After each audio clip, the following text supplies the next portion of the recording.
diseño de un simulador para la evaluación energética de cámaras frigoríficas. Los colaboradores son el doctor Julio Valle Hernández, su servidora María Guadalupe de Santiago Herrera, mi compañera Meili Manzano Muñoz y el doctor Raúl Román Aguilar. Como introducción se tiene que actualmente los simuladores se utilizan en diferentes áreas, tanto en el ámbito de la industria como en la investigación,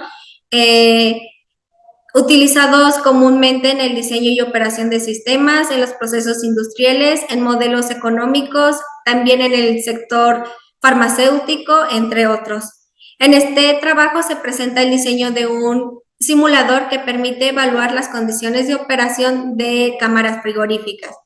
El simulador pretende ser una herramienta para determinar la factibilidad de implementar una cámara en función al producto que se va a conservar y a las condiciones climáticas que será expuesto en su instalación. El sistema de refrigeración modelado emplea un ciclo de refrigeración por compresión simple, utilizando un refrigerante natural, es el propano R290, por tener buena eficiencia energética. En la metodología se desarrolla a partir de los siguientes 6 puntos. Como primer punto está el diseño de la cámara frigorífica, el segundo es el cálculo de cargas térmicas, el tercero el modelado de la cámara, el cuarto el análisis del ciclo de refrigeración, el quinto la integración de la cámara con ciclo de refrigeración y finalmente se propuso un estudio de caso para obtener la evaluación del simulador. Partimos del primer punto, que es el diseño de la cámara frigorífica, en donde se muestran las dimensiones de la cámara. El dimensionamiento propuesto para esta cámara tiene un área de 40.9 metros cuadrados. En la tabla 1 se muestran las dimensiones de la cámara y en la tabla 2 se muestran los materiales de construcción del recinto. El sistema de refrigeración que se utiliza es un ciclo de refrigeración por compresión simple, utilizando un hidrocarburo como refrigerante. Se propuso utilizar el R290. En las tablas 3 y 4 se muestran sus propiedades tanto físicas como de inflamabilidad. El punto 2 es el cálculo de cargas térmicas. Las cargas térmicas que se consideraron para este diseño se muestran a continuación. En la ecuación 1 se muestra la carga térmica debido a la refrigeración del producto. En la ecuación 2 se muestra la carga térmica debido a las pérdidas por transmisión en paredes. En la ecuación 4 se muestra la carga térmica debido a las pérdidas por transmisión de la puerta. En la ecuación 6 se muestra el cálculo de la carga sensible de personas y en la ecuación 7 la carga térmica producida por las lámparas. También se consideró la carga térmica por infiltración, como se muestra en la ecuación 8, para finalmente obtener la carga térmica total que resulta de la suma de cargas térmicas que se vieron anteriormente. El tercer punto es el modelado de la cámara. Este modelado permite predecir el comportamiento de la temperatura del aire en el interior del recinto sin considerar el sistema de refrigeración. Se obtiene la derivada de la temperatura con respecto al tiempo, es igual al coeficiente global de transferencia de calor de las paredes por el área de las paredes más el coeficiente global de transferencia de calor de la puerta por el área de la puerta entre la masa del aire por el Cp del aire por la diferencia de temperaturas, la temperatura exterior menos la temperatura interior.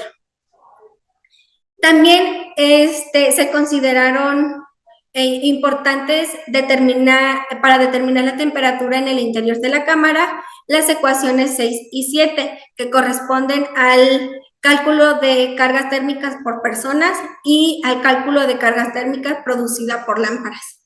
Adicionalmente a estas cargas se consideró el calor desechado por el producto para obtener el cambio de la temperatura del producto respecto al tiempo es igual al calor del producto entre la masa del producto por el Cp del producto.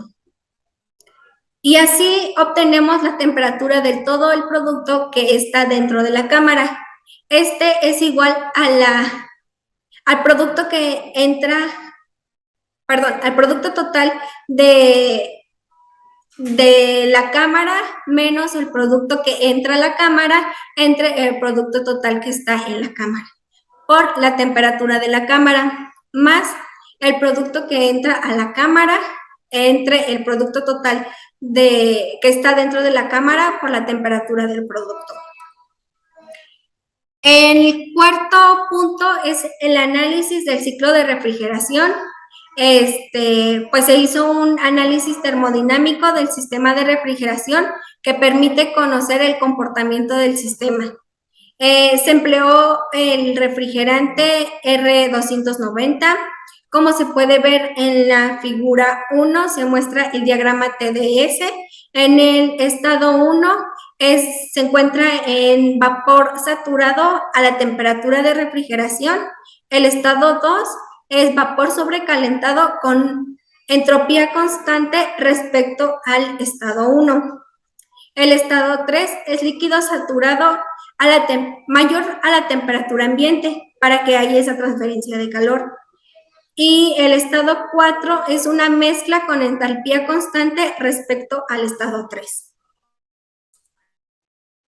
Para el análisis del ciclo de refrigeración se requieren parámetros como es el flujo de refrigerante, el calor desechado por el condensador, el trabajo del compresor y así obtener el coeficiente de desempeño del sistema. En la ecuación 18 se muestra el flujo másico a partir de las cargas térmicas. En la ecuación 19 se calcula el calor desechado por el proceso de condensación. En la ecuación 20 se muestra el trabajo que requiere el compresor para aumentar la presión del fluido refrigerante. Además, también se deben de considerar otros parámetros termodinámicos como es la calidad, ya que en uno de los estados que les mostré en el diagrama TDS, que corresponde al estado 4, se encuentra en estado mezcla. Entonces, para determinar la calidad, se tiene que estar en un rango de 0 a 1. El cálculo de la calidad se muestra en la ecuación 21 y la entalpía en el estado mezcla se muestra en la ecuación 22 para finalmente obtener en la ecuación 23 nuestro coeficiente de desempeño del sistema. Para determinar el consumo eléctrico del sistema frigorífico se consideró la eficiencia del compresor. Para este análisis se consideró una eficiencia del 85% con una operación de 14 horas al día. En la ecuación 24 se muestra el cálculo de la energía eléctrica consumida a lo largo del día por el compresor. Como punto 5 se tiene la integración de la cámara con el ciclo de refrigeración. En la figura 2 se muestra la estructura que se utilizó para el diseño del simulador.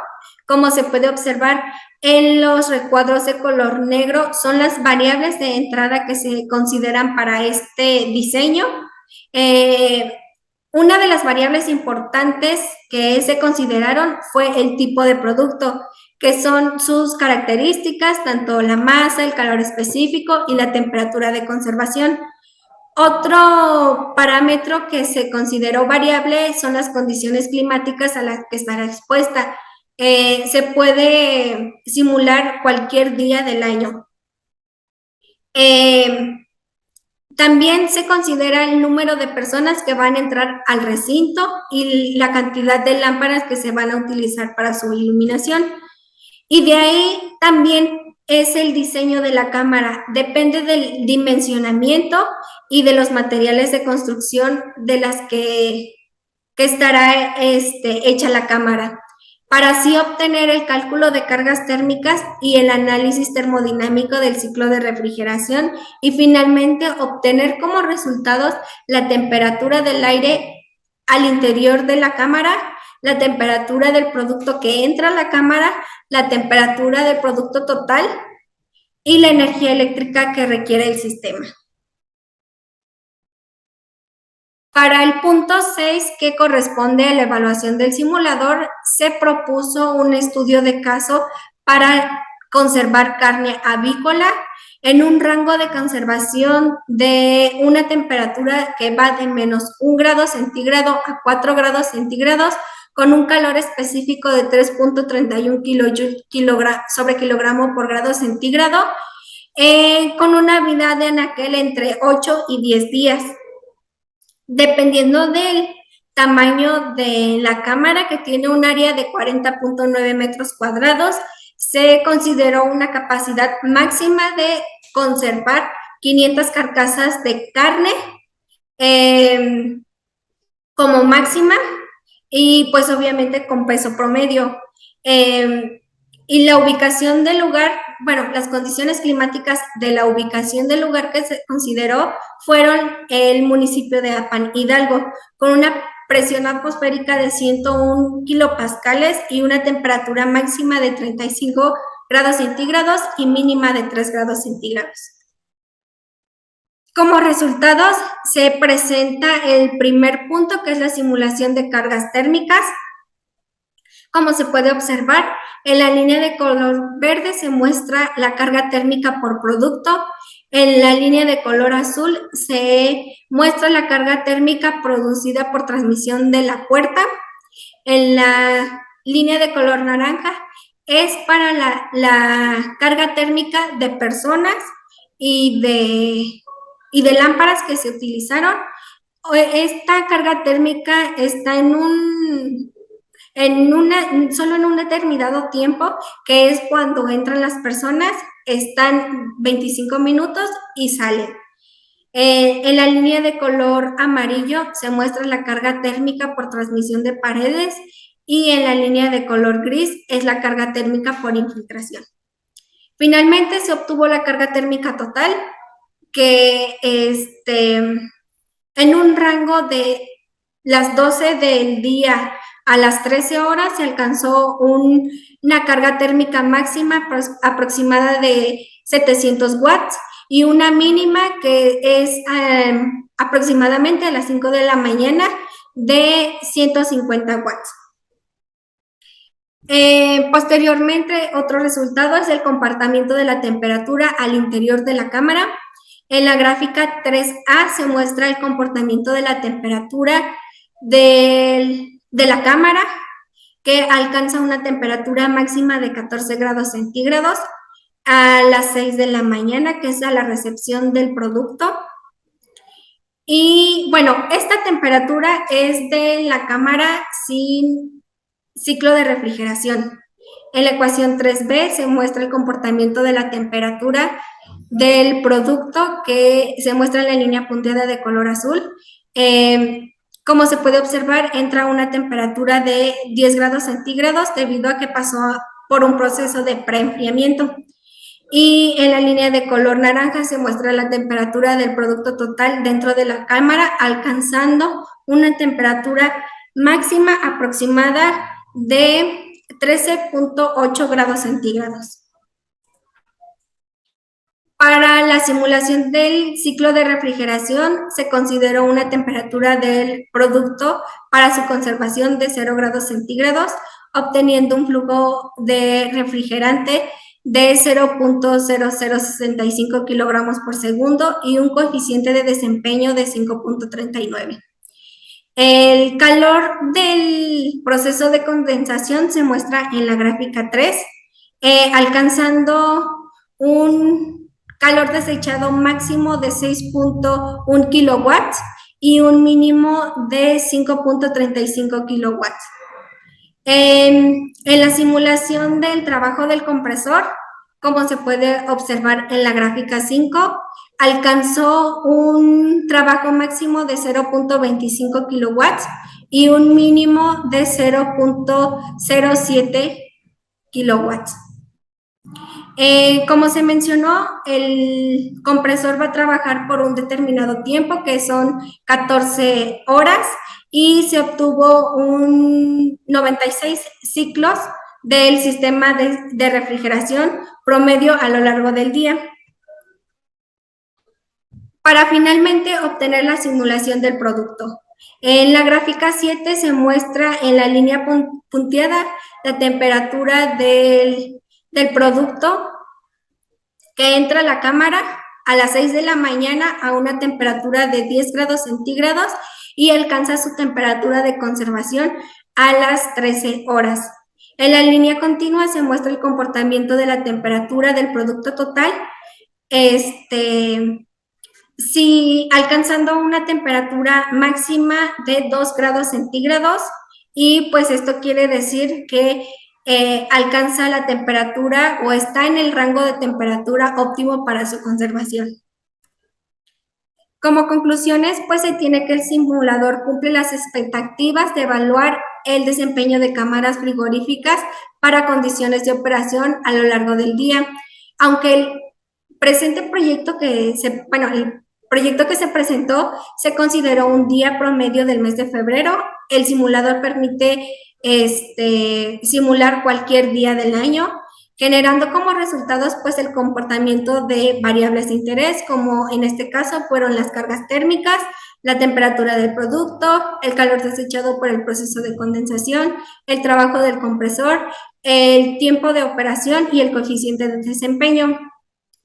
Dado que el simulador maneja variables de entrada tales como las propiedades de los materiales, el dimensionamiento de la cámara, el tipo y cantidad de producto, el número de lámparas y las personas que ingresan al, al recinto, pues con lo anterior se pueden evaluar diversos tipos de cámaras, lo que su uso hace que sea hace que su uso sea flexible. La evaluación del funcionamiento del simulador se realizó para un estudio de caso que se describe que el diseño de la cámara para la conservación de pollo fue instalada en el municipio de Apan, Hidalgo. Esta evaluación comprobó que el comportamiento de la temperatura de conservación arrojada por el simulador pues está en el rango de operación. Por lo que puede decirse que el diseño de la cámara propuesta es viable desde el punto de vista termodinámico.